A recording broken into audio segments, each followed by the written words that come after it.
നമ്മുടെ ശാസ്ത്രങ്ങളിലായാലും മറ്റു വിധത്തിലും ബ്രഹ്മചര്യത്തെപ്പറ്റി വളരെ ഉന്നതമായി വ്യാഖ്യാനിച്ചിട്ടുണ്ട്. നാം ലൗകികത്തിൽ ജീവിച്ചാലും എങ്ങനെയാണ് ബ്രഹ്മചര്യത്തെ പരിപാലിക്കുക? ബ്രഹ്മചര്യത്തിൻ്റെ റിയൽ സിഗ്നിഫിക്കൻസ്, ശരിയായ അർത്ഥം എന്താണ്? അതിനെക്കുറിച്ചൊന്ന് വിശദീകരിക്കാമോ? ബ്രഹ്മചര്യത്തിൻ്റെ മഹത്വം ഇത് നമ്മുടെ ഹിന്ദുമതത്തിൽ വളരെ കൂടുതലാണ്, ജൈനമതത്തിലുമുണ്ട്. ഇത്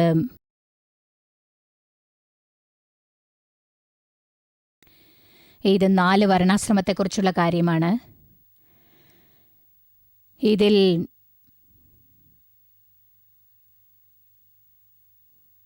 100 വയസ്സാണ് ആവറേജ് ആയുസ് പ്രകാരം.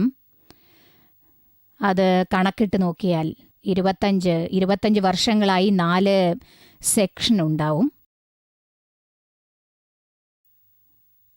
കല്യാണത്തിന് മുൻപ് നാം പഠിക്കുന്ന സമയത്ത് ബ്രഹ്മചര്യം തീർച്ചയായും ആവശ്യമായിട്ടുണ്ട്. ബ്രഹ്മചര്യത്തിൽ ചിത്തത്തിന് ഒരു സ്ഥിരമായ സ്ഥിതിയുണ്ട്. കൂടാതെ ഈ സ്ഥിരമായ സ്ഥിതി ഉണ്ടാവാൻ വേണ്ടി നിങ്ങൾ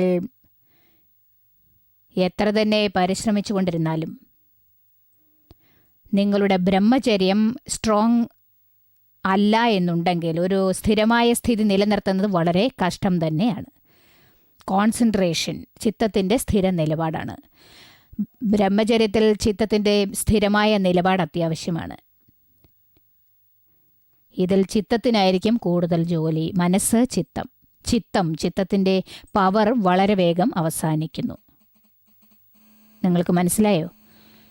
സോ ബ്രഹ്മചര്യത്തിന് വേണ്ടി ഒരു സ്പെഷ്യൽ നമ്മുടെ ഹിന്ദുമതത്തിൽ പറഞ്ഞിട്ടുണ്ട്. എഡ്യൂക്കേഷൻ ചെയ്തുകൊണ്ടിരിക്കുന്ന സമയത്തെ പുതിയ ബ്രഹ്മചര്യാശ്രമം എന്നാണ് പറയുന്നത്. 4 ആശ്രമങ്ങളിൽ ആദ്യത്തെ ആശ്രമം ബ്രഹ്മചര്യാശ്രമമാണ്. കല്യാണത്തിന് ശേഷം ഗൃഹസ്ഥാശ്രമം എന്നാൽ 25 മുതൽ 50 വയസ്സ് വരെ. ഇത് ആവറേജായിട്ട് ആയുസ് 100 എന്ന് കരുതിക്കൊണ്ടാണ് പിരിച്ചിട്ടുള്ളത്. ഇതങ്ങനെ 4ആയി ഡിവൈഡ് ചെയ്യാൻ സാധിക്കും. 80 ആണെന്നിരിക്കട്ടെ, എങ്കിൽ 20 വയസ്സായി ഡിവൈഡ് ചെയ്യാൻ സാധിക്കും. എല്ലാവരും 100 വയസ്സ് വരെ ജീവിക്കാറില്ലല്ലോ, അതുകൊണ്ട് 80 ആക്കാം. ഒടുവിൽ ഗൃഹസ്ഥാശ്രമം 50 വയസ്സ് വരെ, അല്ല 40 വയസ്സ് വരെ, നിങ്ങൾ കണക്കിടുന്നത് പോലെയാണ് അതുണ്ടാവുക. അതിനുശേഷം വരുന്നത് വാനപ്രസ്ഥാശ്രമമാണ്, പിന്നീട് സന്യാസാശ്രമം. വാനപ്രസ്ഥാശ്രമം എന്നാൽ വീട്ടിൽ തന്നെ ഇരുന്നു കൊണ്ട് ലൗകികത്തിൽ ഗൃഹസ്ഥ ജീവിതത്തിലെ ജോലികൾ ചെയ്യുന്നത് മുതൽ, അതായത് നിങ്ങളുടെ ചുമതലകളിൽ നിന്ന് വേർപെടുന്നത്, റിലീവ് ആവുക എന്നതാണ്. കൂടാതെ വീട്ടിൽ തന്നെ ഇരുന്നതുകൊണ്ട് നിങ്ങളുടെ നേട്ടങ്ങൾ ചെയ്യാൻ ആരംഭിക്കും. അത് കഴിഞ്ഞതിന് ശേഷം വാനപ്രസ്ഥാശ്രമങ്ങളിൽ നിന്ന് എത്ര വേഗം സാധിക്കുമോ അത്രയും വേഗം നിങ്ങൾ സന്യാസാശ്രമത്തിലേക്ക്, അതായത് വീടിൻ്റെ കതകു തുറന്ന് പുറത്തു കിടക്കുന്ന കാര്യം. കാട്ടിലേക്ക് പോവുകയല്ല, ഏതെങ്കിലും ആശ്രമത്തിലേക്കോ അല്ലെങ്കിൽ വേറെ എവിടേക്കെങ്കിലുമോ പോകുന്നു.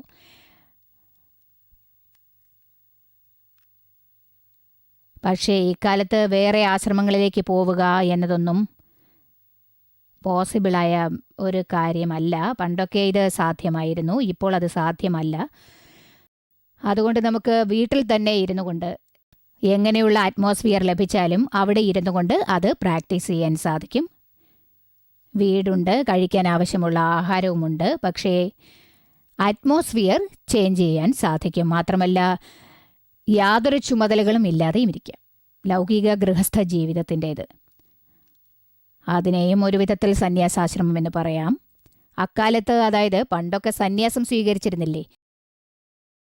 പക്ഷേ ഈ കാലത്ത് സന്യാസം സ്വീകരിക്കുന്നതിൽ വളരെയധികം വ്യത്യാസമുണ്ട്. ഗൃഹസ്ഥാശ്രമത്തിൽ ജീവിക്കാനുള്ള 25 വർഷങ്ങളിലെ ആ സമയത്താണ് ബ്രഹ്മചര്യം എന്നത് മാറി നിൽക്കുന്നത്. അതിനുശേഷം പരിപൂർണ ബ്രഹ്മചര്യം തന്നെയാണ്. 75% ഓഫ് ദ ലൈഫ് ബ്രഹ്മചര്യം തന്നെയാണ്. ഓൺലി 25% അതിലാണ് വിഷയമുള്ളതെന്ന് പറയുന്നു. ഈ കാലത്തെല്ലാം റിവേഴ്സ് ആയിരിക്കുകയാണല്ലേ.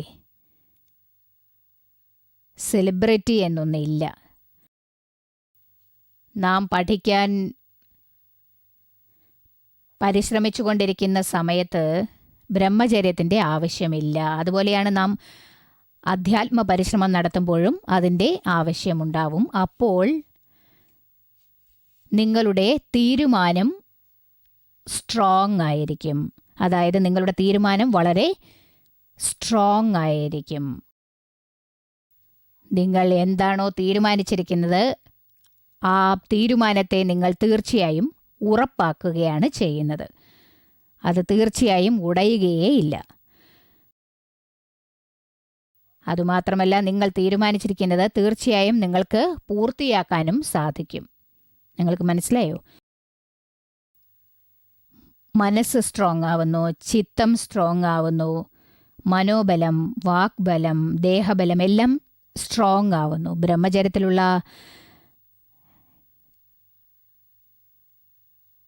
ഇത്തരം നേട്ടങ്ങളെല്ലാം വളരെ സഹായകരമായിരിക്കും. അതിനുശേഷം ഭാര്യയും ഭർത്താവും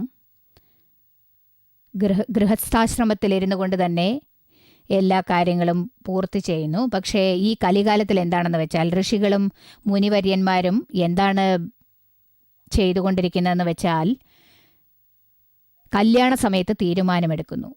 ഹസ്ബൻഡ് വൈഫ്, നമ്മുടെ ഈ ബന്ധം എത്ര കാലത്തേക്കുണ്ടാവും?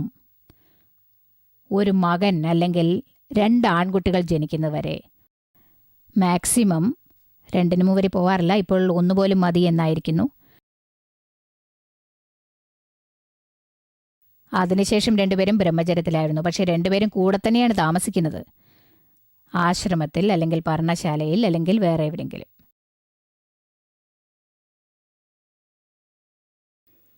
പക്ഷേ ഇരുവരും മോക്ഷത്തിനു വേണ്ടി അവരുടെ റിലേഷൻഷിപ്പിൽ തന്നെ ഇരിക്കുന്നു. ഇരുവരും പരസ്പരം മുഴുവനായി വിട്ടുകൊടുക്കുന്നു, കോംപ്ലിമെൻ്ററി എന്ന രൂപേണ. പരസ്പരം ഇരുവരും സപ്പോർട്ട് ചെയ്യുന്നു.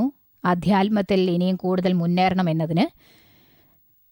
നിങ്ങൾക്ക് മനസ്സിലായോ? പിന്നീട് ഗോൾ എന്നത് മാറുന്നു.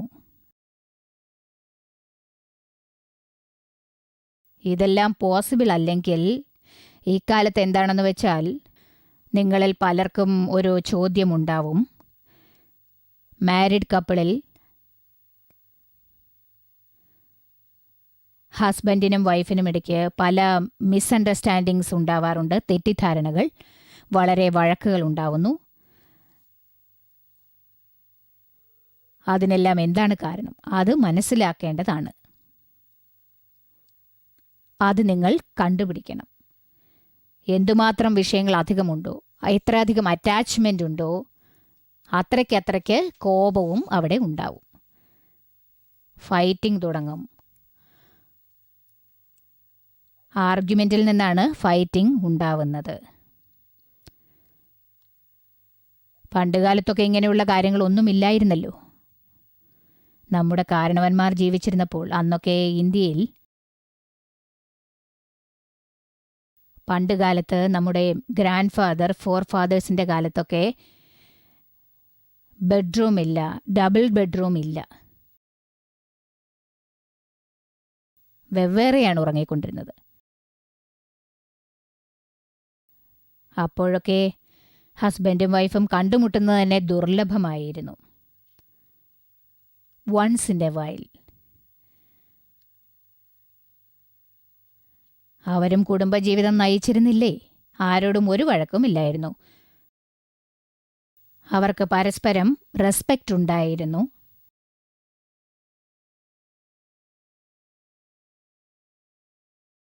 അവർ വളരെ ക്ലോസ് ആകുകയാണെങ്കിൽ അത്ര തന്നെ എല്ലാം നശിക്കും.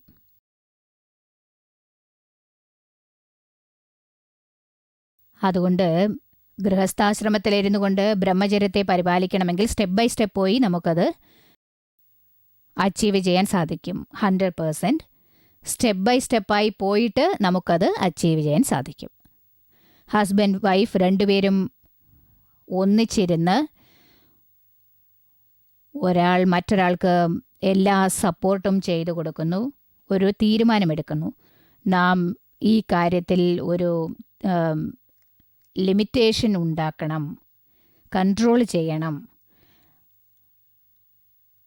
അതിന് നിങ്ങൾ ചില നിയമങ്ങൾ ഉണ്ടാക്കണം. Once in a month, twice in a month, accordingly രണ്ടുപേരുടെയും സന്തോഷത്തിനനുസരിച്ചും ആവാം, രണ്ടുപേരുടെയും സൗകര്യത്തിനനുസരിച്ച് കോംപ്രമൈസ് ചെയ്യണം. സ്ലോലി 6 മാസത്തിനും 1 വർഷത്തിനും ശേഷം അത് അധികമാക്കാം. 2 മാസത്തിന് ശേഷം, 3 മാസത്തിന് ശേഷം, 6 മാസത്തിന് ശേഷം, 1 വർഷം.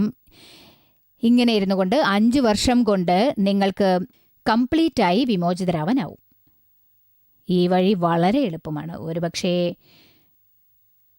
മറ്റൊരു പെണ്ണിനോട് നിങ്ങൾക്ക് മോഹം തോന്നുകയാണെങ്കിൽ, ആഗ്രഹം തോന്നിയാൽ, ദാദാജി അതിന് ഒരു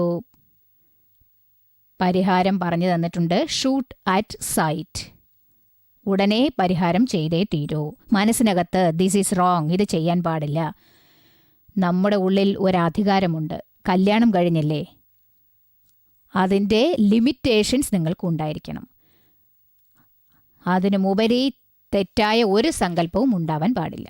ഒരുപക്ഷേ ചീത്ത വിചാരം തോന്നിയാൽ, ചീത്ത കാഴ്ചപ്പാടുണ്ടാവുകയാണെങ്കിൽ ഉടനെ അതിനുവേണ്ട പരിഹാരം ചെയ്യണം. സ്ട്രോങ് ആയി നാം അത് ചെയ്യാൻ പാടില്ല എന്ന് നിങ്ങളൊരു തീരുമാനത്തിൽ എത്തേണ്ടതാണ്. ഒരുപക്ഷേ ഭാര്യ മാത്രം മതി, അല്ലെങ്കിൽ ഭർത്താവ് മാത്രം മതി എന്നൊരു പരിധി ഉണ്ടാക്കിയാൽ, ദാദാജി എന്താണ് പറഞ്ഞിട്ടുള്ളത്? എന്നെ സംബന്ധിച്ചിടത്തോളം ഇതൊരു ബ്രഹ്മചര്യം തന്നെയാണ്. ലിമിറ്റേഷൻസിനുള്ളിൽ നിങ്ങളിരിക്കാം, ലിമിറ്റേഷനുള്ളിൽ. ഇങ്ങനെയും നിങ്ങൾക്ക് മാറാൻ ചാൻസസ് ഉണ്ട്. എല്ലാവർക്കും ഇങ്ങനെ ജീവിക്കുന്നത് തീർച്ചയായും പോസിബിൾ ആയിരിക്കും. ഒറ്റയടിക്ക് ഗൃഹസ്ഥാശ്രമത്തെ മതിയാക്കണം എന്നാവശ്യമില്ല. പക്ഷെ അങ്ങനെ നിങ്ങൾക്ക് മുന്നേറിക്കൊണ്ടിരിക്കാൻ സാധിക്കും.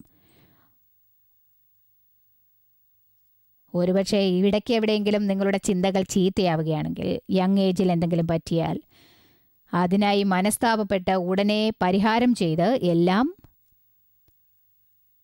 വാഷ് ഔട്ട് ചെയ്ത് കളയേണ്ടതാണ്. നിങ്ങൾക്ക് മനസ്സിലായോ?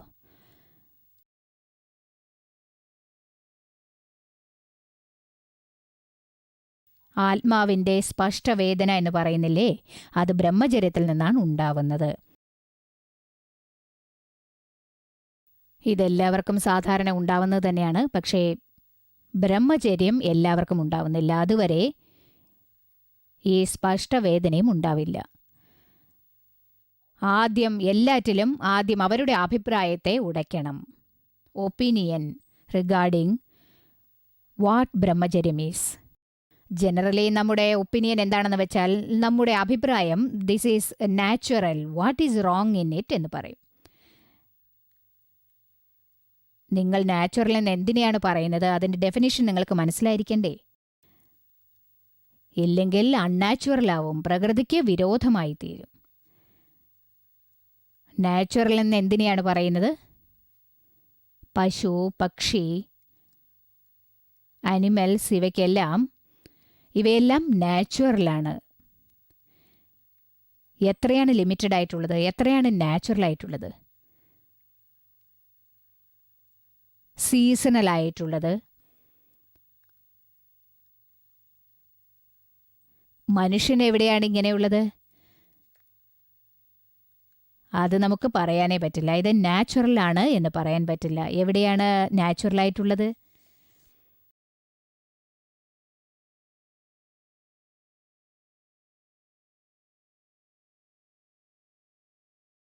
ഇവിടെ ഹോർമോൺസ് കുറവാണെങ്കിൽ അളവിലധികമായി എന്തെങ്കിലും കഴിച്ച് അൺനാച്ചുറൽ ഹോർമോൺസ് ഉണ്ടാക്കിക്കൊണ്ടിരിക്കും. പിന്നെ എവിടുന്നാണ് ഈ നാച്ചുറൽ? മനുഷ്യന് എന്താണെന്ന് വെച്ചാൽ, അവൻ്റെ ഉള്ളിൻ്റെ ഉള്ളിൽ പവറുണ്ട്. ഈ അനാത്മാവായ ബുദ്ധി, വേൾഡ്ലി എല്ലാ കാര്യങ്ങളിൽ നിന്നും വിമോചിപ്പിക്കപ്പെട്ട് എബോവ് യൂണിവേഴ്സ് പോകാൻ സാധിക്കും, മോക്ഷത്തിലേക്ക് പോകാൻ സാധിക്കും. മനുഷ്യന്റെ ജീവിതത്തിൽ തന്നെ ഈ പവറും ഉണ്ടാവും, ആത്മാവും പ്രകടമായിട്ടുണ്ടാവും. ഈ ആത്മാവിൻ്റെ പവർ കൊണ്ട് ഇവർക്ക് ആവശ്യമില്ലാത്ത ലോകത്തെ വിട്ടിട്ട് മോക്ഷത്തിലേക്ക് പോകാൻ സാധിക്കും, യൂണിവേഴ്സിനെ വിട്ടുപോകാൻ സാധിക്കും. അതിനുശേഷം ഈ ചെറിയ കാര്യത്തെ ഉപേക്ഷിക്കുന്നത് അത്ര വലിയ കാര്യമാണോ? പറയൂ. വളരെ നിസ്സാരം. നിങ്ങൾക്ക് മനസ്സിലായോ? ഈ ഗോൾ ഉണ്ടെങ്കിൽ ബൈ പ്രൊഡക്ഷനിൽ നിന്ന് പുറത്തു കിടക്കാൻ സാധിക്കും, നാച്ചുറലായി നടക്കും. നമുക്ക് ഈ ആത്മസുഖം ലഭിക്കുമ്പോൾ എല്ലാ ബാഹ്യസുഖങ്ങളും ഒന്നുമല്ല എന്ന സ്ഥിതി ഉണ്ടാവും, സ്പോണ്ടേനിയസ് ആവും. ഇതില്ലാതെ ആരെയും നിങ്ങൾ ഡയറക്റ്റായി ബ്രഹ്മചര്യത്തിലേക്ക് വരണം എന്ന് പറഞ്ഞാൽ ഉടനെ അവർ വരാൻ പോകുന്നില്ല. പക്ഷേ ജ്ഞാനദീക്ഷ കിട്ടിക്കഴിഞ്ഞാൽ നമ്മുടെ മനസ്സിലുണ്ടാവുന്ന സന്തോഷം വേറെ തന്നെയാണ്. ബാക്കിയെല്ലാം വേസ്റ്റാണ് എന്ന് തോന്നും. മറ്റൊന്നിലും ഒരു ഇൻട്രസ്റ്റും ഉണ്ടാവില്ല. നമ്മുടെ ആത്മാവിന് മേലുള്ള ഇൻട്രസ്റ്റ് വേറെയാണ്, സന്തോഷകരം. ഓട്ടോമാറ്റിക്കായി ബാക്കിയെല്ലാം കുറയും. അതിന് ഇമ്പോർട്ടൻസ് ഉണ്ടാവില്ല. ശരിയായിരുന്നാലും ശരിയല്ലെങ്കിലും നാച്ചുറലാവുന്നു. നാച്ചുറൽ. അത് വളരെയധികം നിസ്സാരമായി തോന്നുന്നു. അത് അസാധാരണമാണെന്ന് തോന്നില്ല.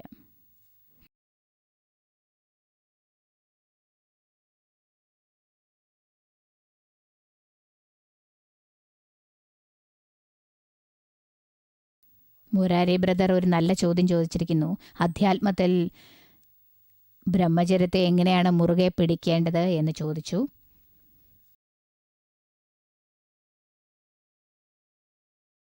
ഞാനൊരു ചോദ്യം ചോദിക്കാം. എൻ്റെ ചോദ്യം എന്താണെന്ന് വെച്ചാൽ, ജ്ഞാനദീക്ഷയുടെ ടൈം മാക്സിമം ബെനിഫിറ്റിന് വേണ്ടി എങ്ങനെയുള്ള ആറ്റിറ്റ്യൂഡാണ് ഉണ്ടാവേണ്ടത്? അതായത് കോൺസെൻട്രേഷൻ. ഓക്കെ, ആദ്യം ഫുൾ കോൺസെൻട്രേഷനോടെ ഇരിക്കണം. കൂടാതെ നമ്മുടെ ചിന്തകൾ,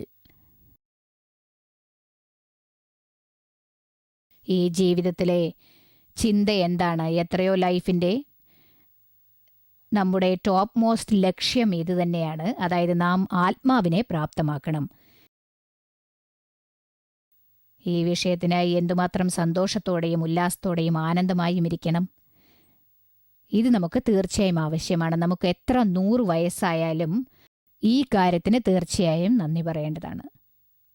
ഓട്ടോമാറ്റിക് കോൺസെൻട്രേഷൻ ഉണ്ടാവും, ടെൻഷൻ ഫ്രീ ആവും. ഞങ്ങൾ നിങ്ങളെക്കൊണ്ട് പ്രത്യേകിച്ച് ഒന്നും ചെയ്യിക്കുന്നതേ ഇല്ല. ഇത് സിമ്പിളാണ്. ജ്ഞാനദീക്ഷയിൽ ആത്മാവെന്താണ്, ആത്മാവില്ലാത്തതെന്താണ്, രണ്ടും വെവ്വേറെയാണ് എന്ന് പറഞ്ഞു തരുന്നു. ഈ ഭേദജ്ഞാനം എന്ന വാക്ക് നിങ്ങൾക്ക് ഞങ്ങൾ കാണിച്ചു തരുന്നു. നിങ്ങളും അതുപോലെ തന്നെ കാണിക്കണം. ജസ്റ്റ് റിപ്പീറ്റ് ചെയ്യണം, അത്ര തന്നെ. വീണ്ടും ചെയ്തുകൊണ്ടിരിക്കുക. ശബ്ദം എന്നത് മെയിൻ വഴിയാണ്. ആത്മാവിനെ ഉണർത്താനായി ശബ്ദം ഒരു വഴിയാണ്. അതിനേക്കാൾ ഒരു നല്ല വഴി നമ്മുടെ പക്കലില്ല. എന്നാൽ സത്യത്തിൽ നിങ്ങൾക്ക് പ്രാപ്തമാവുന്നത് എന്താണോ, ആത്മാവിന് അവയർനെസ് ഉണ്ടാവുന്നു. ഞാൻ ആത്മാവാണെന്ന ലക്ഷ്യം നിങ്ങൾക്കുണ്ടാവുന്നു. ഇതാണ് ജ്ഞാനം. അതിനാണ് മെയിൻ വാല്യൂ. ഇത് വാക്കുകളാൽ മാത്രം തീർച്ചയായും സാധിച്ചു എന്ന് വരില്ല. ഈ വാക്കുകൾക്ക് പിന്നിലുള്ള അനുഭവജ്ഞാനത്തിൻ്റെ അടയാളം അത് കൃപയാൽ നിങ്ങൾക്ക് ലഭിക്കുന്നു.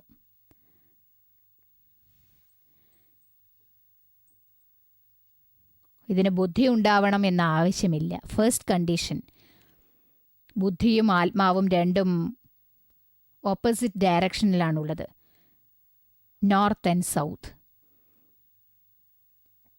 ബുദ്ധി ലൗകികത്തെ പറ്റി മാത്രമേ പറയൂ. ഇതെന്താണ് പറയുന്നത് വെച്ചാൽ, ഞാൻ കുറേ കേട്ടു, കുറേ എന്തൊക്കെയോ പഠിച്ചു, എനിക്കിതൊക്കെ അറിയാം. എല്ലാം അറിഞ്ഞാൽ അതിനുശേഷം എനിക്ക് കോപം, ആത്മപ്രശംസ, മായ, മോഹം, ലോഭം, ആഗ്രഹം, വെറുപ്പ് ഇതൊക്കെ വരുന്നത് എന്തുകൊണ്ടാണ്? അതുകൊണ്ട് എന്തുകൊണ്ടാണ് വിഷമവും ടെൻഷനും ഉണ്ടാവുന്നത്? ഇതെല്ലാം വരില്ലെന്ന് പോലും അറിയില്ല. എനിക്കെല്ലാം അറിയാം എന്ന തോതിലായിരിക്കും. അതുകൊണ്ട് ബുദ്ധിയോട് പോയി ഒരു മൂലയ്ക്ക് ചെന്നിരിക്കേ എന്ന് പറയണം. ദാദാജി പറയുന്നത് എന്താണെന്ന് വെച്ചാൽ ബുദ്ധിയോട് പറയണം, നീ വേഗം വീട്ടിലേക്ക് പൊയ്ക്കോ, വേറൊരു ദിവസം നീ വാ, ഇന്ന് വേണ്ട.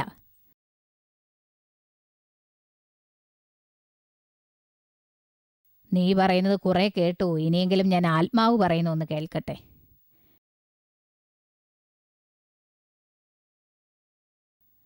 അതെന്തെങ്കിലും പറഞ്ഞുകൊണ്ടേയിരിക്കും.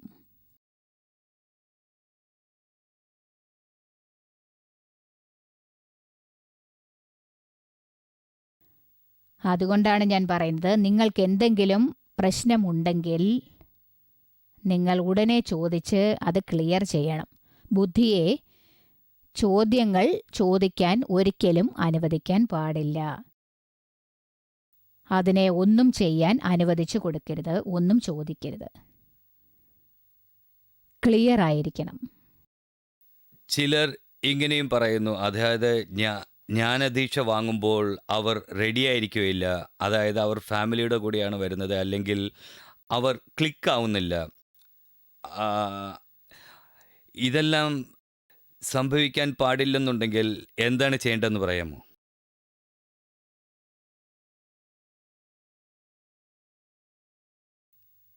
ഇതും ബുദ്ധിയുടെ പണി തന്നെയാണ്. ഇത് നടക്കില്ല എന്ന് പറയും, നെഗറ്റീവായിട്ട് പറയുന്നു. നടക്കും. എന്തുകൊണ്ട് നടക്കില്ല? എൻ്റെ ചിന്ത അത് വാങ്ങിക്കുന്നവർ തയ്യാറായിരിക്കുന്നു, കൊടുക്കുന്നവരും തയ്യാറായിരിക്കുന്നു. അങ്ങനെ ഇരിക്കും നടുവിൽ മറ്റാർക്കും ജോലിയില്ല. ഞങ്ങൾ പറയുന്നത് അങ്ങനെ തന്നെ ഫോളോ ചെയ്യാൻ റെഡിയാണ്.